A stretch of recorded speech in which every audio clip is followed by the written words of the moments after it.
But ಅವರು ಏನು response ಮಾಡ್ತಿಲ್ಲ. ಇಲ್ಲಿ ಬೋಟ್ ಏನು ಇಟ್ಕೊಂಡಿಲ್ಲ, ಸೇಫ್ಟಿ ವೈಸ್ ಏನೂ ಇಲ್ಲ. ಪೊಲೀಸ್ ಅವ್ರು ಕಾಲಿಗೆ ಬಿದ್ದರು, ಕೈ ಮುಗಿದ್ರು ಕೇಳ್ಕೊಂಡ್ರು ಎಷ್ಟೋ ಸರ್ ಬೋಟ್ ಏನಾದರೂ ವ್ಯವಸ್ಥೆ ಮಾಡಿಲ್ಲ, ಬೇರೆ ಏನಾದರೂ ആൾട്ടർനേറ്റ് വ്യവസ്ഥ ಮಾಡಿರ್ತಂದ್ರೆ. ഞാനിപ്പോൾ നിൽക്കുന്നത് പയ്യാമ്പലത്താണ്, കണ്ണൂർ പയ്യാമ്പലം ബീച്ചിലാണ്. കർണാടകത്തിൽ നിന്ന് ഒരുപാട് തീർത്ഥാടകർ, അതായത് കൊട്ടിയൂർ ദർശനത്തിന് വേണ്ടിയും അതുപോലെ തന്നെ ഇവിടെ ഈ കൊട്ടിയൂർ ദർശനത്തിന് വന്നു കഴിഞ്ഞാൽ നമ്മൾ ഈ പയ്യാമ്പലത്ത് വെച്ച് അവർ കുളിക്കുകയൊക്കെ ചെയ്യും. അപ്പോൾ ഇന്നിപ്പോൾ കുളിക്കുമ്പോൾ 2 പേര് വെള്ളത്തിലിറങ്ങിയാണ്. അപ്പോൾ ഒരാൾ രക്ഷപ്പെട്ടിട്ടുണ്ട്, സന്തോഷ് കുമാർ എന്ന് പറഞ്ഞ ഒരാൾ ഇപ്പോൾ ഈ ഒരു കടലിൽ അകപ്പെട്ട് വരും, ചുഴിയിലേക്ക് അകപ്പെട്ടിട്ടില്ല. എത്ര പറഞ്ഞാലും, അതായത് ഇവർ ഈ ഒരു കർണാടകത്തിൽ നിന്ന് വന്ന ആളുകൾ ഈ പോലീസാണെങ്കിൽ ഇവിടെ എഴുതി വെച്ചിട്ടുണ്ട്. അതുപോലെ തന്നെ പോലീസുകാർ എത്ര പറഞ്ഞാലും ഈ കർണാടകത്തിൽ നിന്ന് വരുന്നവർ ഇവിടുത്തെ അപകടത്തെ അവർ ഗവനിക്കാറില്ല. അപ്പോൾ കഴിഞ്ഞ ദിവസം ഇതുപോലെ അപകടത്തിൽ പെടേണ്ടായിരുന്നു, അപ്പോൾ ഭാഗ്യത്തിന് രക്ഷപ്പെട്ട. പക്ഷേ ഇന്ന് 2 ആൾ വെള്ളത്തിൽ കുളിക്കാൻ ഇറങ്ങിയെങ്കിലും ഒരാളാണ് ഇപ്പോൾ ഈ ഒരു കടലിലേക്ക് പോയിരിക്കുന്നത്. നമ്മുടെ ഫയർ ആൻഡ് സേഫ്റ്റിയുടെ അതുപോലെ തന്നെ പോലീസിൻ്റെ ആളുകളൊക്കെ ഈ ഒരു തിരച്ചിൽ നടത്തുന്നുണ്ട് ഇവിടെ. അപ്പോൾ ഇത്രയും സമയമായതുകൊണ്ട് ഇനി നമുക്ക് എന്ത് പറയാൻ പറ്റുമെന്ന് അറിയില്ല. കാരണം നമ്മുടെ MLA യും മന്ത്രിയും ഒക്കെ, വിഷ്ണുനാഥ് മന്ത്രിയൊക്കെ നമ്മളോടൊപ്പം ഇന്നിപ്പോൾ ഈ ഒരു പയ്യാമ്പലം ബീച്ചിലുണ്ട്. അപ്പോൾ ഇതാണിപ്പോൾ ഈ ഒരു അവസ്ഥ. നല്ല റഫായിട്ട് നിൽക്കുന്ന സീയാണ് ഇപ്പോൾ നമുക്ക് കാണാനായിട്ട് പറ്റുന്നത്. ഈ ഒരു സമയത്ത്, അതായത് ജൂൺ മാസത്തിലൊക്കെ സീ ഒരു നല്ല, അതായത് കടൽ നല്ല ശോഭിച്ച് നിൽക്കുന്ന സമയമാണ്. ഈ സമയത്ത് ഒരിക്കലും ഈ ഒരു വെള്ളത്തിലേക്ക് ഇറങ്ങാൻ പാടില്ല. ഇറങ്ങിക്കഴിഞ്ഞാൽ രണ്ടിലൊന്നാണ് സംഭവിക്കാറ്. അപ്പോൾ അത് തന്നെയാണ് ഇപ്പോൾ ഇവിടെ സംഭവിച്ചിട്ടുള്ളത്. അപ്പോൾ മറ്റേ ഈ കടലിൽ കുളിക്കാൻ ഇറങ്ങുന്നവരോട് റിക്വസ്റ്റ് എന്ന് വെച്ചാൽ, ഒരിക്കലും ഈ ഒരു ഇവിടെ ഇരിക്കുന്ന പോലീസുകാർ അല്ലെങ്കിൽ ഇവിടെ ഇരിക്കുന്ന ആളുകൾ ഇതിനെക്കുറിച്ച് നന്നായിട്ട് അറിയുന്നവരാണ്. അവർ പറയുന്ന അവരുടെ വാക്ക് ഗവനിക്കാതെ വെള്ളത്തിലിറങ്ങിയാൽ ഇതുപോലെയുള്ള കാര്യങ്ങളാണ് സംഭവിക്കുക. അപ്പോൾ ഒരിക്കലും നിങ്ങൾ വെള്ളത്തിൽ ഇറങ്ങാൻ പാടില്ല എന്ന് തന്നെയാണ് ഈ ഒരു അവസരത്തിൽ പറയാനുള്ളത്. Actually, what has happened now, the 4 members, they traveled from actually Karnataka. They're from the Karnataka. They traveled here to just visit for the Kottayur, and those people, they came here to just swim like that. And the 4 people were there. In that, 2 people actually got missing. They swam actually. So after that, what has happened? One guy has got mixed. I mean, he has missed here. And after that, for 20 minutes he was swimming there only, but no police or nobody came to just rescue him. And even he doesn't have boat or any safety measures, nothing they had taken here. Even he was screaming like for almost 20 minutes, but nobody has responded for that one. Even after that, just a request from all of us, just now from today onwards, let them take the safety measures first, then they can do that one. അത് ഇപ്പോൾ പറയേണ്ട ഒരു കാര്യമല്ല. ഇപ്പോൾ തെരച്ചിലാണ് പ്രധാനം. എന്നാലും ഇവിടെ ആദ്യഘട്ടത്തിൽ ശ്രദ്ധയിൽപ്പെട്ട ഒരുപാട് കാര്യങ്ങളുണ്ട്. കൂടുതൽ ലൈഫ് ഗാർഡിനെ വെക്കേണ്ടതായിട്ടുണ്ട്.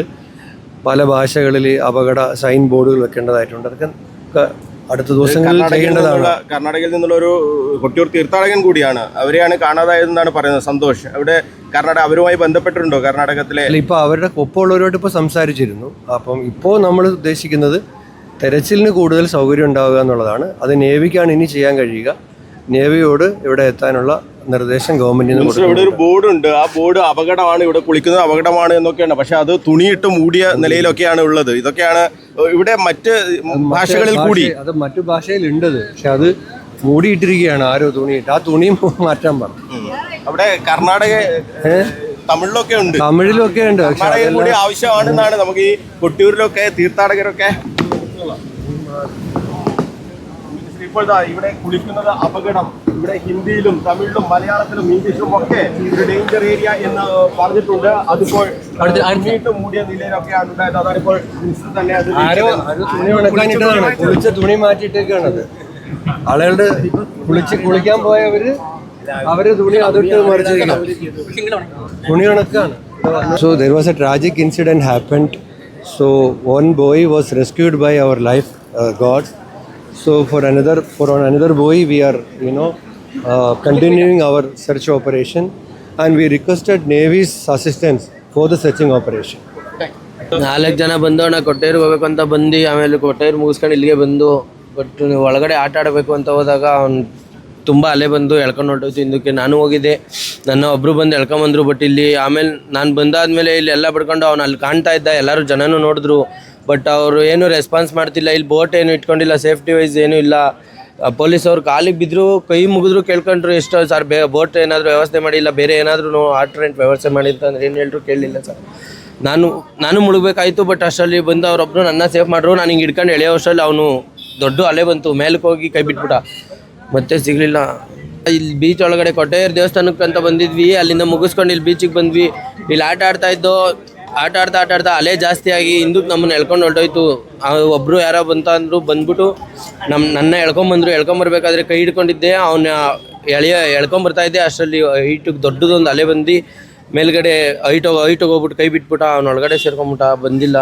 ಇಲ್ಲೆಲ್ಲ ವ್ಯವಸ್ಥೆ ಏನೂ ಇಲ್ಲ, ಒಂದು ಸೇಫ್ಟಿ ವೈಸ್ ಬೋಟ್ ಇಲ್ಲ, ಏನಿಲ್ಲ. ಅವ್ರ ಕೈ ಮುಗಿದ್ರು, ಕಾಲಿಗೆ ಬಿದ್ರು, ಏನು ಹೇಳಿದ್ರು ಬಡ್ಕೊಂಡ್ರು ಕೇಳಲಿಲ್ಲ. 1 hour ಆಯಿತು ಅಲ್ಲಿ ಕಾಣ್ತಾನೆ ಅಂತ ಜನ ಎಲ್ಲ ಹೇಳ್ತಾವ್ರೆ, ಬಟ್ ಇವರು ರೆಸ್ಪಾನ್ಸೇ ಮಾಡ್ತಾ ಇಲ್ಲ, ಏನಿಲ್ಲ. ಎಲ್ಲಿಂದ ಬಂತು? ನೆಲ್ಮಂಗ್ಲ. ಎಷ್ಟು? 4 ಜನ ಬಂದಿದ್ದು. ನಾನು ಕೊಟ್ಟೆಯವ್ರು ಮುಗಿಸ್ಕೊಂಡು ಇಲ್ಲಿಗೆ ಬಂದಿದ್ದು. ಹೆಸರೇನು? ನನ್ನ ಹೆಸರು ಮನೋಜ್ ಅಂತ. ಸಂತೋಷ್ ಬ್ಯಾಡ್ರಳ್ಳಿ.